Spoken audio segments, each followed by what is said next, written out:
Pergunte para várias pessoas ao seu redor e com certeza saberá que muitas delas gostariam de viver mais. Talvez 100 anos não seja o suficiente para a maioria delas.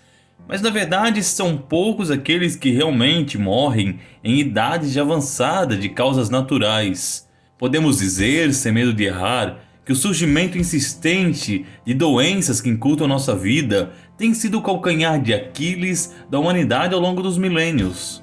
Algumas dessas mazelas são de fato hereditárias, enquanto outras até mesmo congênitas, e existem ainda aquelas que aparecem por uma combinação de fatores tanto intrínsecos quanto extrínsecos. No entanto, existe outro tipo ainda de enfermidades, essas muito mais letais para a raça humana, que são ocasionadas por bactérias, fungos ou vírus. O grande perigo aqui reside no fato de que essas doenças podem ser transmitidas de uma pessoa para outra, seja pela saliva, pelo contato, pelo suor, pelo sangue ou até mesmo por esporos microscópicos que atravessam as barreiras das máscaras e raramente podem ser parados sem muito esforço.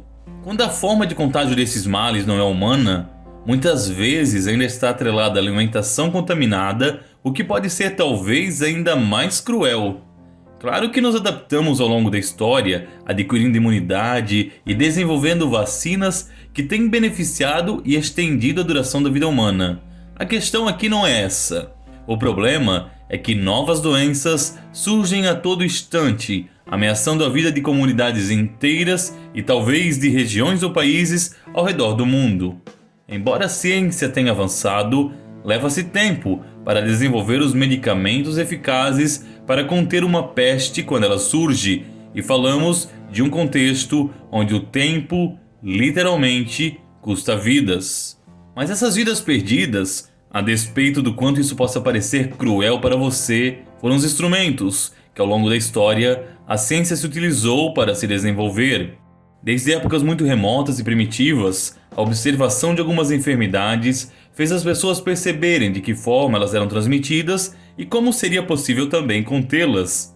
Tome a lepra, por exemplo, doença terrível que hoje felizmente tem cura, mas que foi totalmente mortal e irreversível durante milênios.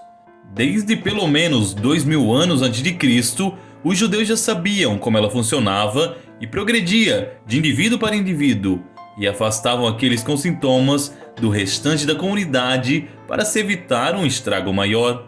Se a observação e a percepção foram essenciais para se evitar o contágio de muita doença, é verdade que também forneceram, desde cedo, os instrumentos para aqueles que queriam fazer o contrário, espalhando ainda mais essas mazelas contra populações inimigas. Sabemos do emprego daquilo que chamamos de guerra biológica. A guerra biológica consiste no uso de doenças para se obter uma vantagem tática, seja ela política, econômica ou militar.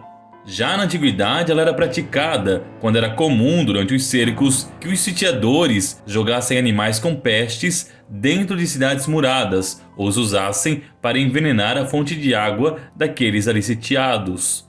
Um surto letal poderia adiantar o cerco em alguns meses e determinar o rumo da guerra inteira. Paradoxalmente, a ciência moderna, que nos favoreceu em muitos aspectos, também forneceu um grande instrumento para a guerra biológica, principalmente com o desenvolvimento de doenças em laboratório e com o melhoramento genético. Por mais medonho e demoníaco que pareça, hoje é possível desenvolver alguma praga que afete pessoas com determinadas características genéticas, enquanto passe quase que completamente desapercebida em outros indivíduos. Imagine tais tecnologias nas mãos dos nazistas, por exemplo. A guerra biológica é sutil e em muitos aspectos mais letal que os outros tipos de conflitos. Não exige grandes empreendimentos militares e se escapa facilmente das consequências econômicas de manter uma nação em confronto aberto. Talvez a Segunda Guerra tenha sido o período em que as armas biológicas mais tiveram avanço. É de conhecimento as experiências macabras que os japoneses realizaram na Unidade 713, onde centenas de milhares de chineses, soviéticos e coreanos foram feitos de cobaias humanas.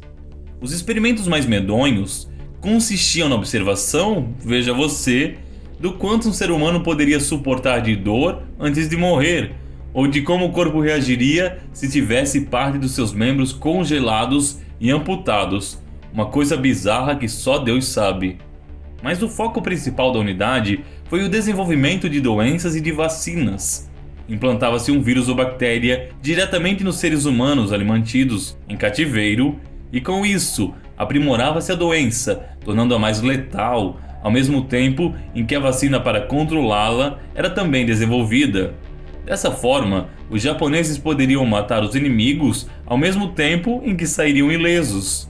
Estima-se que milhões de chineses morreram com doenças confeccionadas nessa unidade e que foram liberadas em pulgas contaminadas, já no fim da guerra, como uma última cartada desesperada do Japão.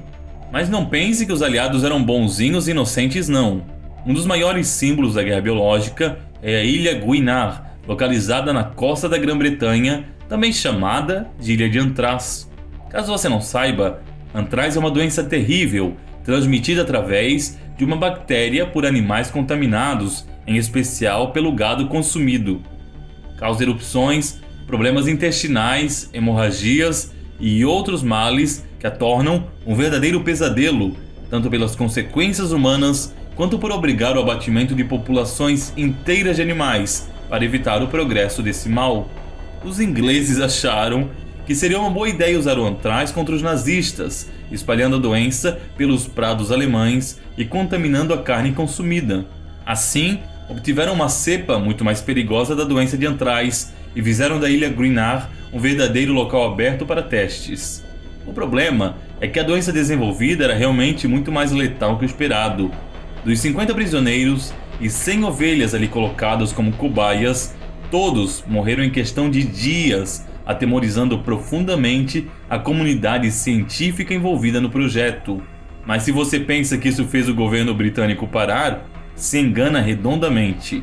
O projeto de usar a bactéria em cidades alemãs, batizado de Projeto Vegetariano, foi levado adiante pelos militares e só não chegou a ser colocado em prática devido à invasão da Normandia e ao avanço dos aliados sobre a Alemanha, o que poderia ocasionar a contaminação também de ingleses, americanos e soviéticos, o que particularmente não era nem um pouco desejado nesse contexto de guerra. Não se sabe quais teriam sido os resultados se os esporos da doença tivessem sido realmente utilizados, mas estima-se que muitas áreas da Alemanha ficariam inabitáveis por décadas. O uso do antraz pelos ingleses causaria estragos piores do que aqueles vistos em Chernobyl. A Ilha Guinar foi confiscada pelo governo depois desses testes, visto que nem a carbonização do solo serviu para descontaminá-la. Se tornou um perigo mortal e silencioso por décadas, ameaçando a população das proximidades, embora eles negligenciassem o risco de contaminação que poderia ocorrer caso a água do mar ou algum animal selvagem trouxesse a bactéria da ilha. O governo só agiu de fato quando um grupo de dissidentes coletou o solo de Guinar e ameaçou contaminar a população dos grandes centros urbanos caso nada fosse feito. Como prova daquilo que poderiam fazer, uma maleta contendo esporos de antraz foi deixada na sede do Partido Conservador que governava o país então. Em 1990, o exército finalmente utilizou toneladas de produtos químicos pulverizando Guinar para se livrar de vez do antraz lá presente. Para testar se tudo estava seguro, mais ovelhas foram enviadas para o local e o gado tem se mantido saudável até os dias atuais, o que levou os britânicos a considerarem o local seguro novamente. Ainda assim, poucos são os que realmente têm coragem de ir até lá ou que gostariam de fixar residência naquele belo local. A Ilha Guinar e a Unidade 713 se tornaram dois símbolos da maldade humana e do terror da guerra biológica. O temor desse tipo de arma, que pode facilmente fugir do nosso controle, levou a humanidade a assinar um acordo sobre a não proliferação de armas desse tipo, ratificado em 1972. Graças a isso, os países se comprometeram a não desenvolver mais doenças com finalidades militares, para que delas possam tirar algum proveito econômico ou político. Mas eu pergunto a você, será que realmente estamos longe desse tipo de ameaça? E se você gostou desse vídeo, curta e se inscreva no canal e compartilhe com seus amigos, pois assim você ajuda o nosso crescimento. E até o próximo programa, se Deus quiser.